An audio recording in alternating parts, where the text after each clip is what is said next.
8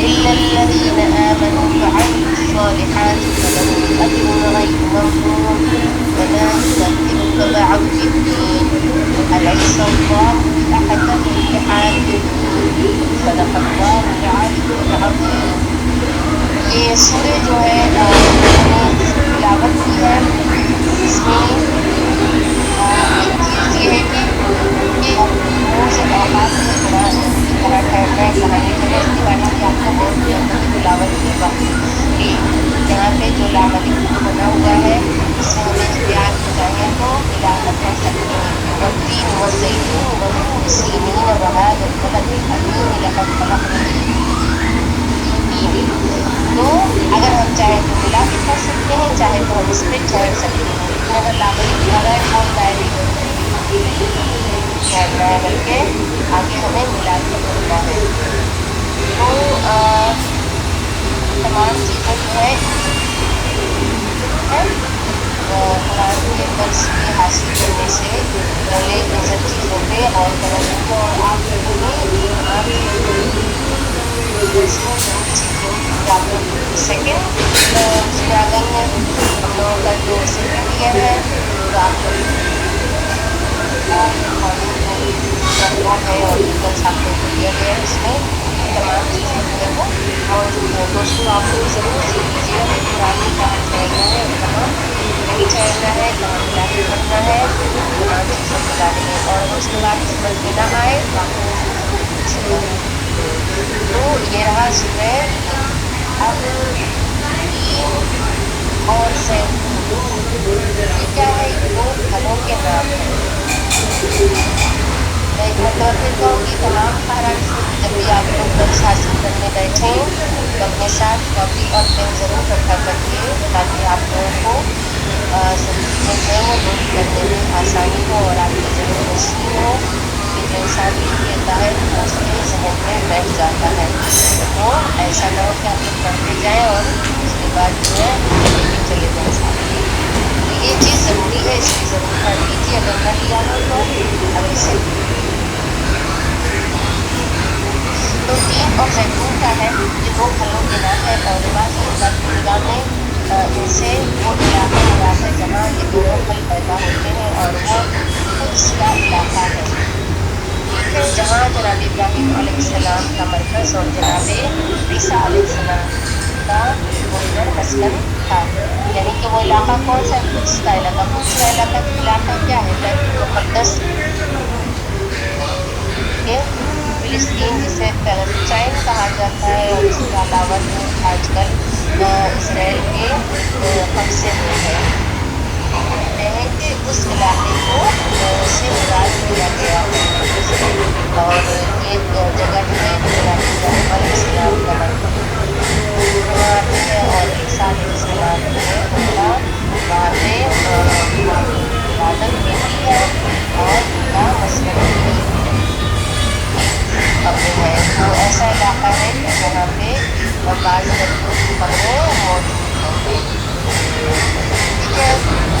اسی لیے ہوا ہے جس میں وہ پہاڑ ہے جہاں جناب موسیٰ علیہ السلام سے کلام کیا گیا تھا تو اس پہاڑ کو کہا جاتا ہے اسے جہاں سینی اور سینا یا سینا اس جگہ کا نام ہے کہ جہاں کا پہاڑ موجود ہے اس کے بعد بلد الامین یعنی مکہ مکرمہ اللہ نے اسے شہر امن قرار دیا ایک امن کی جگہ ہے اور پھر اس کے بعد میں آگے جو اسفل سافلین کے معنی ہیں کہ جہنم کا طبقہ مراد ہے جو مقصود وہ لوگ ہیں جنہوں نے احسن تقویم کو تاکہ عمل نہیں کیا اور کے علاوہ زیدی وغیرہ سے مراد ہے جو انسان مقصود ہے یعنی کہ یہاں پہ دو میننگ ہے ایک ہم لوگوں کی میننگ میں ہے کہ جو لوگ عمل کرتے ہیں اور اس میننگ میں آتا ہے کہ ضعیفی کی وجہ سے بعض چیزیں انجام نہیں دے سکتے تو یہ تمام چیزیں اس میں پائی جاتی ہیں اور اس کا ترجمہ جو ہے وہ کچھ اس طرح سے ہے بسم اللہ الرحمن الرحیم اس کو اللہ کے نام سے جو بڑا مہربان اور زیادہ رحمت کرنے والا ہے التین والزیتون قسم ہے انجیر و زیتون وطور سینین قسم ہے طور سینین وهذا البلد الامین قسم ہے اس امن والے شہر لقد خلقنا الانسان فی احسن تقویم ہم نے انسان کو بہترین ساخت سے پیدا کیا اللہ جو ہے وہ احسن الخالقین ہے اور اللہ نے ہمیں اشرف المخلوقات بنایا ہے پروردگار عالم کیا فرماتا ہے کہ ہم نے انسان کو بہترین ساخت سے پیدا کیا پھر ہم نے اس کو سخت ترین حالت کی طرف پلٹا دیا إلا الذين آمنوا وعملوا الصالحات فلهم أجر غير علاوہ ان لوگوں کے جو ایمان لائے ہیں اور انہوں نے نیک اعمال انجام دیے تو ان کے لیے اللہ خبر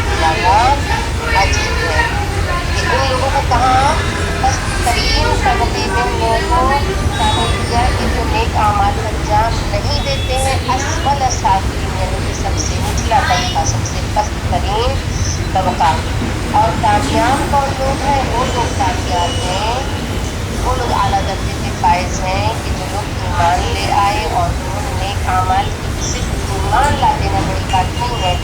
ایمان لانے کے ساتھ ساتھ اعمال انجام دینا، ایسے عمل خیر انجام دینا کہ جس سے خداوند کریم خوش ہوتا ہے، اللہ رب العزت ان اعمال سے خوش ہوتا ہے، ایسے اعمال کا انجام دینا، خدا و رسول کی باتوں کو ماننا۔ تو ایسے لوگوں کے لیے ہے کہ ان کے لیے نہ ختم ہونے والا اجر ہے، یعنی کہ عظیم ترین اجر اللہ نے عطا فرمایا۔ وہ روز جزا کے بارے میں کون جتلا سکتا ہے؟ علیہ اللہ بالحکم الحاکمین، کیا خدا سب سے بڑا حاکم اور فیصلہ کرنے والا نہیں ہے؟ کہ اس سورے میں یہ قدرت نے انسان کو بہترین خصوصیات اور صلاحیات کے ساتھ پیدا کیا ہے، اس کے اندر ایبلٹیز ہیں، اس کے اندر کوالٹیز ہیں۔ اللہ نے انہیں ایسی اس قسم کی ایبلٹی دی ہے کہ وہ تمام مخلوقات میں افضل ترین ہے۔ کہ اللہ نے دنیا میں جو مخلوقات ایسی ہیں کہ انسان اور جنات، انسان کو اور باقی چیزیں بھی مخلوقات پروردگار ہیں، تو ان تمام مخلوقات میں اللہ نے انسان کو افضل ترین، احسن ترین قرار دیا۔ اللہ نے انسان کو نیکی سے خلق فرمایا اور اس میں علوم دی، اور اس کے سامنے ملائکہ سے بھی کہا کہ سجدہ کرو۔ اور ایک طرف جنات ہیں کہ جنوں کو زہریلی آگ سے پیدا کیا۔ انسان جو ہے وہ جناتوں سے زیادہ افضل ہے، اور اللہ نے اس میں صاف طور پہ، واضح طور پہ بتا دیا کہ ہم نے انسان کو بہترین ساخت میں پیدا کیا ہے۔ اللہ نے بہت سی کوالٹیز دی ہیں، بہت سی ایبلٹیز دی ہیں کہ انسان کے اندر سوچنے، سمجھنے، بولنے، لکھنے، پڑھنے، ہر طرح کی صلاحیت موجود ہے۔ دنیا کی ہر مخلوق کو آپ نظر اٹھا کے دیکھ لیجیے، ان کے اندر یہ کوالٹیز نہیں پائی جاتی ہے، کیونکہ انسان کیا ہے؟ انسان آج اپنے عقل، اپنی ذہن، اپنی خرد کی بنیاد پہ آج یہاں تک پہنچ گیا ہے کہ وہ مارس پہ بستی بسانے کی کوشش کر رہا ہے، وہ چاند تک جا کر پہنچا، وہ خلا میں نہ جانے کتنی اسپیس میں اس نے اپنے اسپیس شپ جو ہے وہ چھوڑ دیے کہ جہاں سے بہت سی معلومات انسان کو فراہم ہو سکتی ہیں، اور یہ کوششیں جاری رہتی ہیں۔ سفر کے لیے ایسی چیزوں کا ایجاد کر دیا کہ انسان کچھ گھنٹوں میں ایک کنٹری سے دوسری کنٹری چلا جاتا ہے۔ اور یہ کیا ہے؟ یہ سب چیزیں انسان کے احسن ہونے کی دلیل ہے کہ وہ افضل ہے، اس کی خلقت افضل ہے، اللہ نے اسے اپنی خلقت دی، لیکن پھر اس کے بعد اللہ نے پستی کا بھی ذکر کر دیا ہے۔ کیوں؟ کہ جب اس نے اپنی عقل و خرد کا استعمال اچھے کاموں میں لگانے کے بجائے جب وہ برائی کی طرف چلا گیا، تو اللہ فرماتا ہے، پروردگار عالم فرماتا ہے کہ وہ لوگ کہ جو نیک اعمال انجام نہیں دیتے ہیں، ان میں خدا کی مخالفت کرتے ہیں، تقویٰ نہیں اختیار کرتے ہیں، ایسے لوگ جو ہے وہ پست ترین حالت کی طرف ان کو اللہ نے پلٹا دیا ہے۔ تو انسان بہترین ساخت سے پیدا کیا ہے اللہ نے، اور اس کا واضح ترین جو ثبوت ہے، جو کھلا ہوا ثبوت ہے،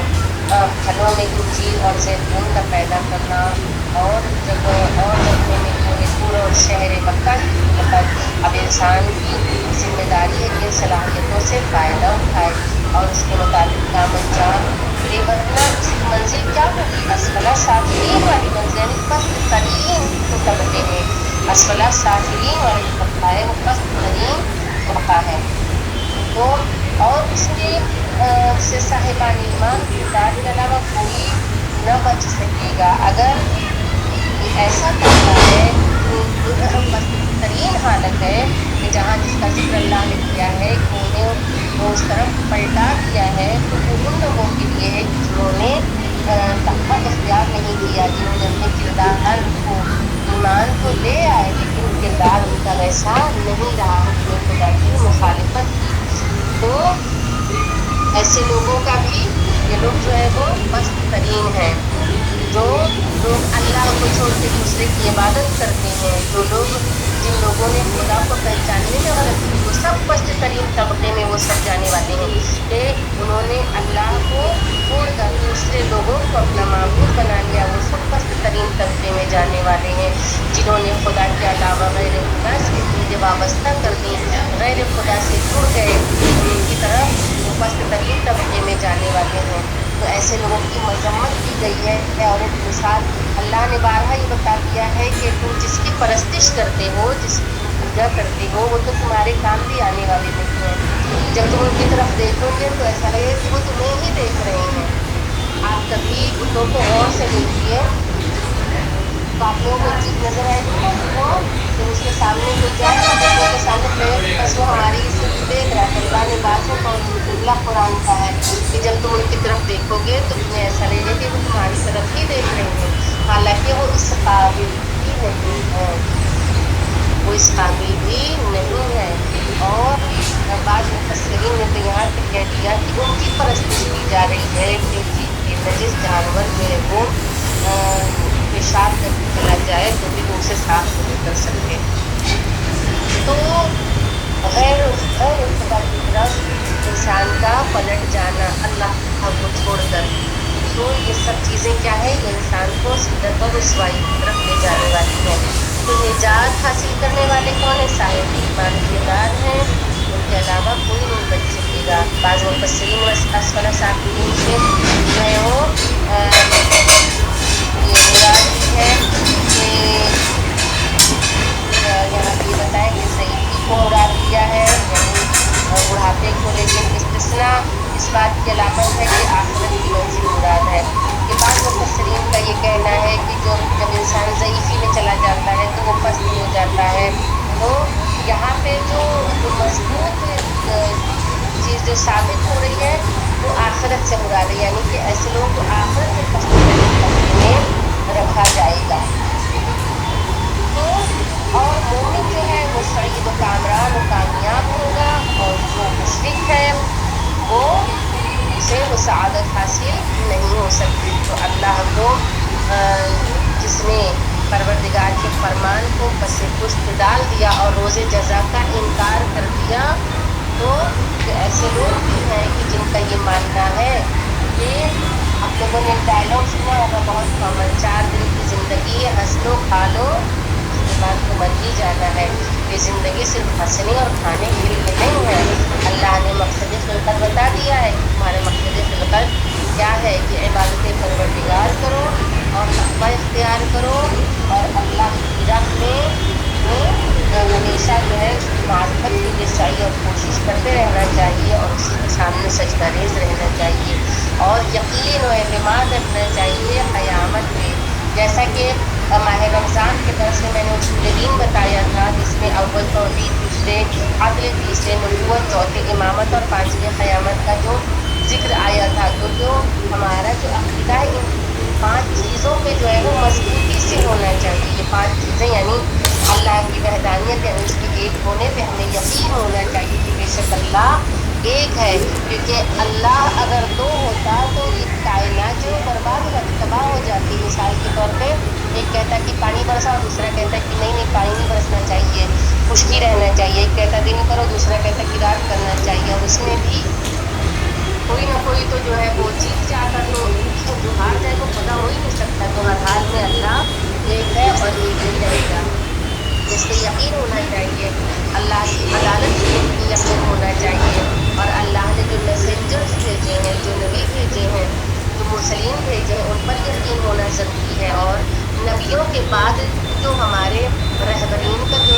سلسلہ شروع ہوتا ہے، ہمارے رہبران کا، یعنی کہ جو ہمارے امام ہے، جو معصومین ہے، جو ائمہ طاہرین علیہم السلام ہیں، ان کی امامت پہ یقین اور اعتماد ہونا بہت ضروری ہے. اور اس کے بعد میں پھر قیامت، یعنی کہ ایک روز وہ آئے گا کہ جس روز پروردگار عالم جو ہے سب سے حساب کتاب لے گا. تو اس روز جزا پہ ایمان رہنا ضروری ہے. تو اس کا یہ ماننا ہے کہ جو کچھ ہے وہ اسی دنیا میں مر جائیں گے، دفن ہو جائیں گے، سڑ گل جائیں گے ڈیڈ باڈی، اس کے بعد کچھ نہیں ہونے والا. حالانکہ ایسا نہیں ہے. جب انسان قرآن کو غور سے پڑھے گا یا جتنی آسمانی کتابیں ہیں ان کو غور سے پڑھے گا تو اسے پتہ چل جائے گا کہ اللہ وہ ہے کہ وہ سیدھا ہڈیوں کو بھی پلٹانے والا. شاید میں نے آپ لوگ کو واقعہ بھی سنایا ہوگا کہ عزیز عزیر علیہ السلام کا کہ جو عزیر علیہ السلام ان کی گزر رہے تھے جب ایک بستی سے ہے, وہ قدس کی بستی تھی, بیت المقدس کی بستی تھی, وہاں سے جب وہ گزر رہے تھے تو کیا ہوا تھا, انہوں نے وہاں پہ دیکھا کہ ہر طرف ہڈیاں بکھری ہوئی ہیں اور کچھ نہیں ہے, کیونکہ قدس کا جو علاقہ ہے, جو بیت المقدس کا جو علاقہ ہے وہ بہت بار اجڑا اور آباد ہوا. اللہ نے کتنی مرتبہ اسے تباہ و برباد کر دیا پھر آباد کر دیا. تو اللہ نے ایسی سرکش قوموں پہ بہت سے عذاب نازل کیے اور بہت سی قومیں ایسی ہیں جو دب گئیں, جس کا ذکر اللہ نے قرآن میں کیا ہے. تو آج میں ابراہیم کی تلاوت کر رہی ہے, ترجمے کی جب نظر پڑی تو اللہ نے اس میں کس طرح سے واضح طور پر بتا دیا ہے, بیان کر دیا ہے کہ ہم نے نہ جانے کتنی قوموں کو بالکل تباہ و برباد کر دیا اور وہ اتنی قبروں مٹی کے نیچے جو ہے وہ دب چکی ہیں. اب یہ غور کرنے والی بات ہے کہ آج کے دور میں ہم لوگوں کو بہت سارے سویلائزیشنس کا پتہ چل رہا ہے کہ وہ بستی تھی. جب کھدائی ہوتی ہے, آرکیولوجسٹ جب کھدائی کرتے ہیں تو ان کو پورا پورا شہر جو ہے وہ زمین میں پھنسا ہوا نظر آ جاتا ہے اور ایسے جو ہے وہ نظر آتی ہڈیاں نظر آتی ہیں کہ کوئی بیٹھی ہوئی پوزیشن میں ہے, کوئی سوئی ہوئی پوزیشن میں ہے, کوئی کسی پوزیشن میں ہے اور بالکل اس طرح سے منو مٹی کے نیچے دب چکے ہیں کہ پورا پورا طبقہ پورا شہر نسل جو ہے وہ ختم کر دی. تو عجب بات نہیں ہے کہ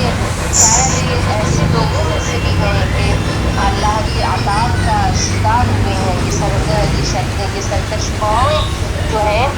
کئی مرتبہ بستیاں جو ہے وہ تباہ و برباد ہوئیں اور پھر اللہ نے آباد کیا کہ بیت المقدس کا علاقہ جو تھا وہاں بھی یہ تمام چیزیں ہوئیں. اور اس موقع پہ جناب جب نبی نے وہاں پہ جب سوال کیا جناب عزیر علیہ السلام نے کہ پروردگار یہاں جو ہڈیاں بکھری ہیں اللہ کی ہیں پھر سے دوبارہ کیسے زندہ کرے گا, یہ تو بالکل پوسیدہ بالکل جو سب کچھ وہ سڑ گل گیا ہے. تو اللہ تعالیٰ نے ان کے اوپر جو ہے نیند طاری کر دی تھی اور وہ 100 سال تک سوتے رہے اور ان کا جو خچر تھا, جو گدھا تھا, اسے انہوں نے پیڑ سے باندھ دیا تھا اور پھر اس کے بعد جب 100 سال کے بعد جب نیند ٹوٹی ہے اس وقت اللہ نے جب ان سے پوچھا کہ بتاؤ کتنا سوئے, تو انہوں نے ایک لمٹ بتا دی کہ اتنی دیر سے سویا, یعنی کہ ایک رات یا دن ایسی کچھ لمٹ انہوں نے جب بتائی تو اللہ نے کہا ذرا اپنی سواری پہ نظر کرو. جب انہوں نے اپنی سواری کو دیکھا تو سواری کی ہڈیاں گل چکی تھی, سب پوسیدہ ہو چکی تھی اور وہ بالکل سڑ گل کی گدھا جو تھا وہ ختم ہو چکا تھا. تو پروردگار عالم نے اس طرح اپنی قدرت دکھائی کہ اس خچر کے اوپر وہ ہڈیاں جو تھی ایک دوسرے میں جڑنے لگی اور خچر کے اوپر گوشت اور اس کی جو کھال وغیرہ تھی اور وہ لوٹ پوٹ کے جو پھر سے زندہ ہو گیا. یہاں تک ملتا ہے کہ جو کھانا تھا وہ بھی بالکل تازہ اور گرم تھا اس وقت. آپ ذرا تصور کریے کہ 100 سال تک سونے کے بعد جب ان کی آنکھ کھلی, اس کا مائک چالو ہے وہ پلیز میوٹ کر دیں, ڈسٹرب ہو رہا ہے. تو ان پوشیدہ ہڈیوں کو جمع کر کے حیات بخشنے والا کون ہے, وہ اللہ ہے جس نے ان ہڈیوں کو جمع کیا. تو یہ ایک طویل گفتگو ہے, میں نے ان شارٹ آپ لوگوں کو بتا دیا کہ اللہ کی قدرت وہ ہے. تو اسی طرح سے اللہ روز قیامت بھی, روز جزا بھی سب کو جب سے حساب کتاب ملے گا روز قیامت سب کو اللہ جو ہے وہ زندہ بھی کرے گا. تو انسان اس بات کو کسی طرح سے نہیں بھول سکتا, روز جزا سے کوئی اپنی نظریں نہیں پھیر سکتا, یہ نہیں کہہ سکتا کہ جو کچھ ہے وہ دنیا ہی میں ہے اور پھر جو ہے سب کچھ ختم ہو جانے والا ہے, ایسا ہرگز نہیں ہے. الیس اللہ باحکم الحاکمین, کیا خدا سب سے بڑا حاکم اور فیصلہ کرنے والا نہیں ہے. تو اس میں جو دو پوائنٹس بتائے گئے ہیں سورہ مبارکہ 3 میں وہ کچھ اس طرح ہیں کہ سورہ میں اللہ تعالیٰ نے متعدد قسمیں کھائی یعنی کہ کئی قسمیں کھائی ہیں اور ان قسموں کے بعد کہا ہے کہ انسان کو خوبصورت ساخت میں پیدا کیا گیا ہے, یعنی انسان کو بہترین خلقت کا تذکرہ کیا ہے اس میں. اور اس کا نیکسٹ پوائنٹ جو ہے, دوسرا پوائنٹ یہ ہے